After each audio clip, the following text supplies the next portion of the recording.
Bonjour et bienvenue dans les 4V, Olivia Grégoire. Bonjour. L'inflation est donc repartie à la hausse au mois de février, plus 6,2% sur un an. C'est 14%, presque 15% de hausse pour l'alimentation.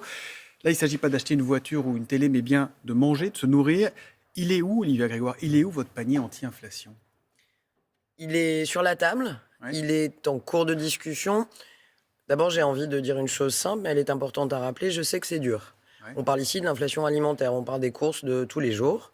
Et on le voit bien, les Français vont de plus en plus souvent faire leurs courses avec des paniers moins importants. Ils observent les prix, ils la ressentent très fortement, cette D'où ma inflation. question, c'est pour quand ce panier? On a donc demandé avec Bruno Le Maire, avec le président de la République Elisabeth Borne, deux choses. Pour le mois de mars, on souhaite une action collective, Ouais. une action qui soit juste, où les distributeurs prennent sur leur marge. C'est le sens de l'effort qu'a demandé le président de la République samedi, mais aussi une solution rapide.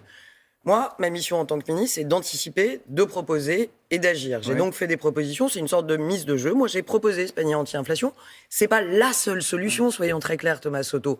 Il y en a sûrement d'autres. Mais pour l'instant, pardon, On mais attend- elle n'existe pas. C'est pour quand? C'est Pour pour quand? Pour C'est l'instant, quand elle existe, puisque nous en discutons. Si elle n'existait pas, on n'en à discuterait la pas caisse, avec elle les n'existe pas. distributeurs. Mais parce qu'on est en train d'en parler avec les distributeurs pour qu'elle soit concrète et opérationnelle. Est-ce que ce sera exactement le panier anti-inflation? Est-ce que ce sera un chariot? Est-ce que ce sera un autre effort des distributeurs? Je vais vous dire, peu m'importe. Ouais. Tout ce qui compte, c'est que à la caisse, l'addition soit moins salée pour nos compatriotes et que les distributeurs, comme les Français, comme l'État qui a pris sa part, prennent une part de l'effort Ça veut qu'on dire que si demande. les distributeurs et les industriels ne jouent pas le jeu, est-ce que ça pourrait être un panier de prix bloqué, par exemple? C'est pas l'état d'esprit dans lequel nous sommes. Ouais. Et vous savez, on a eu l'occasion de le voir avec les énergéticiens. Je me suis occupé avec Bruno Le Maire de la crise de l'énergie. Ils ont fait un effort, ils font des ristournes, ils ont mis en place des tarifs régulés. Je veux croire à la responsabilité des distributeurs qui feront un effort aussi. Pardon Est-ce à d'insister, dire qu'ils le feront? mais Non, c'est mais pour quand? Hier, ça fait partie du charme de il a l'émission. parlé du 15 mars, Bruno Le Maire. Oui. Ça sera au 15 mars, il y aura des mesures. À Parce qu'il n'y a pas de mi-mars. chèque alimentation, il n'y a pas de panier anti-inflation, il y a des prix dont l'INSEE et toutes les enquêtes disent ça va être plus 10 points sur l'alimentation. C'est ça? Mais notre mission, Ouais. c'est d'anticiper, nous avons ces chiffres, de proposer, j'ai fait une proposition, sans dire que c'est la seule et unique, et nous attendons dans les jours qui viennent, pas dans les mois qui viennent, dans les jours qui viennent, Ouais. nous avons d'autres échanges avec la grande distribution, des contre-propositions. Une action collective, juste, rapide, dans les mois qui viennent, on devrait pouvoir y arriver, et les distributeurs doivent prendre une part de l'effort. Les négociations sur les prix, justement, entre les industriels et les enseignes s'achèveront ce soir à minuit. Quelle est ce matin la perspective de hausse? Sur quoi ils devraient s'entendre à peu près? Vous le savez ou pas? Écoutez, d'abord, on ne se refait pas, ça n'est pas à l'État de venir interférer dans les négociations commerciales. Vous pesez, Non, vous les mais, avez reçus plusieurs fois. on a des lois, Egalim 1 et 2, des Ouais. négociations qui sont en cours, elles s'arrêtent à 23h59. Ouais. Il y a effectivement des perspectives selon lesquelles l'inflation va rester soutenue à la suite de ces négociations commerciales dans les rayons de nos supermarchés. Il y a des chiffres qui circulent. Moi, C'est quoi les chiffres? C'est plus 10, c'est ça? c'est le chiffre qui circule. On le verra. Moi, je suis encore une fois là, pas pour commenter les prévisions, je suis là pour agir sur le Mais réel. politiquement, c'est On est- acceptable, le plus on- 10? Tout ce qui vient rogner le pouvoir d'achat des Français, je ne sais pas si c'est pas acceptable, en tout cas, ça n'est pas ce que nous souhaitons. C'est pas pour rien qu'on met 110 milliards d'euros depuis octobre 21 pour prendre en charge les factures d'énergie des Français. 110 milliards d'euros, pour vous donner un chiffre et aux auditeurs ce matin, c'est plus que l'impôt sur le revenu que payent les Français dans ce pays. C'est dire si on fait un effort massif.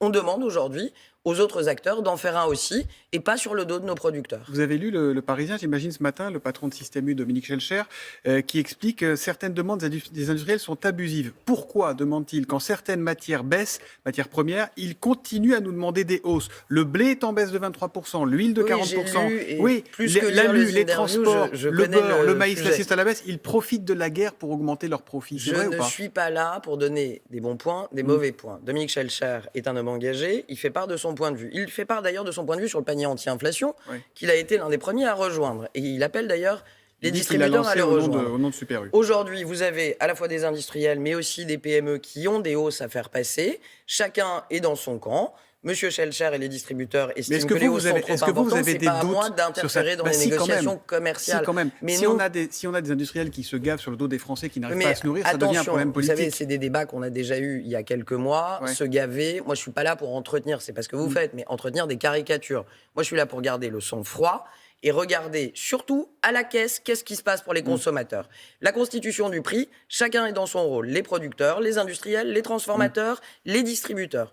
Moi, mon obsession, matin, midi et soir, et la nuit comprise, c'est que tout ce qu'on a fait depuis 2 ans sur le pouvoir d'achat ne soit pas rogné dans les mois qui viennent par une inflation qui va être Et soutenue. pourtant, C'est sur quoi nous ce même de travaillons avec Michel Serres, Bruno il Le dit les Maire. politiques n'ont pas mesuré la gravité de la situation. J'en suis la preuve, et Bruno Le Maire aussi. Si nous mesurons et si nous travaillons, et oui, nous ferons en sorte, et je sais qu'ils sont responsables de trouver une solution avec les distributeurs dans les jours qui viennent avec Bruno. D'autres disent qu'avec ces hausses de prix, mécaniquement, l'État se remplit les poches avec la TVA, évidemment, puisque plus on vend cher et plus il y a de TVA. Pourquoi ne pas mettre... C'est bien mal connaître le budget de l'État. Pourquoi ne pas mettre provisoirement, le temps que ça baisse, une TVA à 0% sur 100 produits de nécessité, Mais d'abord parce c'est ce que propose le RN, par exemple. Oui, ça m'a pas échappé, parce que nous cherchons des solutions qui soient utiles pour les Français et qui ne mettent pas à mal des finances publiques qui sont déjà pas très en forme. Ça vous a pas échappé que les taux d'intérêt continuent à monter. On est un peu au-dessus de 3%. Ça n'est pas anodin par rapport à la dette française.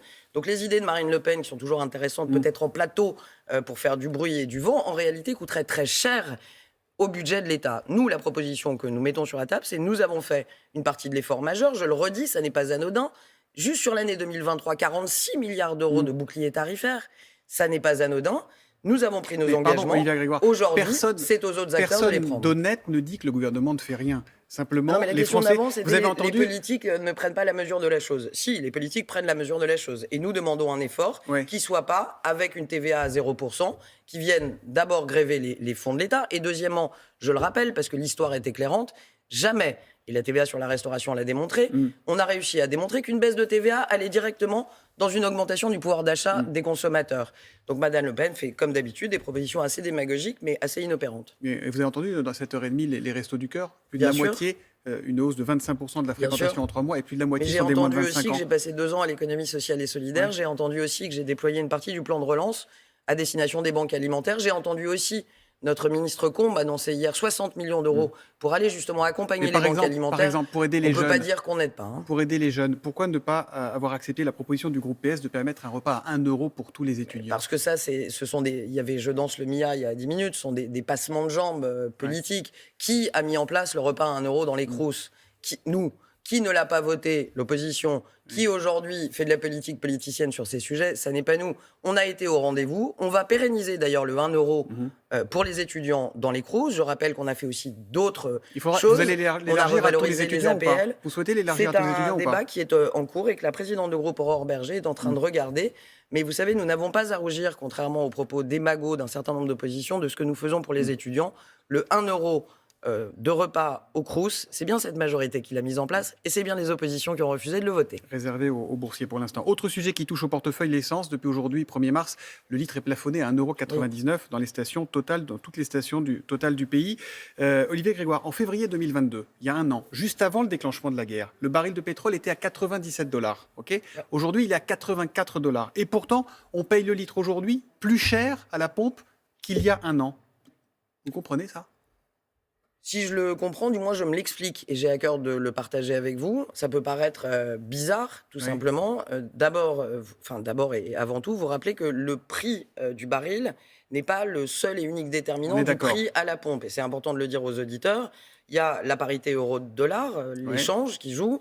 Il y a aussi le prix du transport, du raffinage. Et il y a aussi des obligations, notamment les certificats d'économie d'énergie, CE, qui pèsent aussi sur le prix à la pompe. Donc, il n'est pas anormal qu'il y ait une décorrélation entre le prix du baril et le prix à la pompe. Ce qui est important, c'est de rappeler que nous avons, en tant que gouvernement, là aussi demandé un effort, notamment à Total, aux énergéticiens qui ont relancé l'Aristo. Mais est-ce que, est-ce qu'un litre d'essence à 2 €, parce que 1,89 c'est 2 €, c'est vraiment un effort de la part d'un groupe qui fait 19 milliards d'euros de bénéfices l'an dernier. Chez BP, c'est 28 milliards de dollars de bénéfices. Quand on met tout ça bout à bout, à la fois à la caisse, dans les supermarchés, alors un coup c'est les industriels, un coup c'est la grande distrib, là un coup c'est parce qu'on va acheter en Inde et que ça coûte plus cher et que finalement le baril de pétrole n'est plus l'indicateur qui va donner le prix. Les Français peuvent avoir l'impression d'être un peu les couillons de la guerre. Pardonnez-moi l'expression. Non, c'est une expression que je vous laisse. Je ne pense pas que quand on prend en charge l'ensemble des factures d'électricité des Français, ils ne sentent pas l'effort. Je ne pense pas qu'ils ne voient pas les ristournes aussi qui sont faites. Je pense qu'il faut se méfier, et malheureusement les oppositions en jouent lourdement, des caricatures. Enfin, vous voyez, par exemple, Thomas Soto, c'est intéressant. Je suis aussi en charge de déployer les aides énergie avec Bruno Le Maire pour nos artisans. Il y a 12 milliards d'euros sur la table. Ces 12 milliards d'euros, Thomas Soto, ils ne viennent pas du budget de l'État, c'est pas de la dette qu'on crée. C'est de l'argent qu'on a pris aux énergéticiens, dont Total, dont EDF. Ouais. Donc, on prend bien de l'argent. Je ne vais pas embêter ceux qui prennent le petit déjeuner en nous regardant avec la rente inframarginale. Non. Mais nous captons de l'argent au-delà de 180 € le mégawattheure. Nous avons des énergéticiens qui font des efforts. Nous avons aujourd'hui Total qui en a fait. Je sais que la représentation nationale et les députés suivent de près. Moi, je pense que chacun fait une part de l'effort. Vous avez un parcours atypique dans la vie politique. Rien ne vous a été offert. Hein. Vous avez galéré, vous venez d'un milieu modeste, vous n'avez pas toujours eu à manger comme vous le vouliez quand vous étiez enfant. On ne va pas raconter votre vie, mais vous en avez déjà parlé, donc je me permets de le faire. Bien sûr que le gouvernement ne fait pas rien, encore une fois. Mais est-ce que vous comprenez que ce ne soit pas du tout assez quand on est à découvert le 10 du mois ? Alors, d'abord, le découvert du 10 du mois, je le connais. Ou le 5, je comprends que tout se tend un peu. Je suis vraiment dans le réel et il s'avère que je fais aussi mes courses. Et c'est bien pour ça que j'ai à cœur de rappeler qu'on a été là. On a soutenu en tant que gouvernement, je pense, plus que l'ensemble des pays européens. Et les gens ne sont pas idiots. On a été là, ils savent qu'on sera là et qu'on ne les laissera pas tomber. C'est bien pour ça qu'on se bat avec les distributeurs. Donc les mesures au 15 mars, oui ? Ah oui, et 3 fois oui. Et je peux vous dire que Bruno Le Maire et la Première ministre, on est mobilisés. Après, l'idée, c'est pas forcément d'être dans l'opposition. Moi, j'ai pas le monopole des bonnes idées. J'ai mis cette idée du panier anti-inflation. On prend pas. Libre aux contre-propositions, mais de grâce, battons-nous ensemble pour que ce soit un peu moins cher à la caisse. Il nous reste quelques secondes pour une bonne nouvelle quand même, c'est le tourisme. 2022 a été une année record en France, il a rapporté 58 milliards. Est-ce que ça veut dire que la crise du tourisme est terminée en France ? Ça veut dire qu'on l'a dépassé, ça veut dire qu'on a des acteurs qui sont fantastiques, ça veut dire qu'ils se sont battus pour des nouvelles offres et pour accueillir la clientèle française et internationale qui revient. 58 milliards d'euros de recettes, on est toujours la première destination mondiale. Les vacances de Noël de février, ça s'est bien passé ? Ça s'est bien passé, les vacances de février continuent, que ceux qui y sont en profitent et Pâques arrive. Et les perspectives sont plutôt bonnes en taux d'occupation et aussi en dépenses. Il faut dire que notamment les touristes étrangers dépensent plus que les années d'avant. C'est aussi le fruit des acteurs du tourisme qui ont augmenté leur offre. Les bonnes nouvelles sont rares, les soucis nombreux. Chapeau aux acteurs du tourisme français parce que c'est une performance remarquable. Et j'espère bien que ça va continuer cette année. Et c'est bien de finir par une bonne nouvelle. Merci Olivia Grégoire d'être venue dans les 4V. Merci.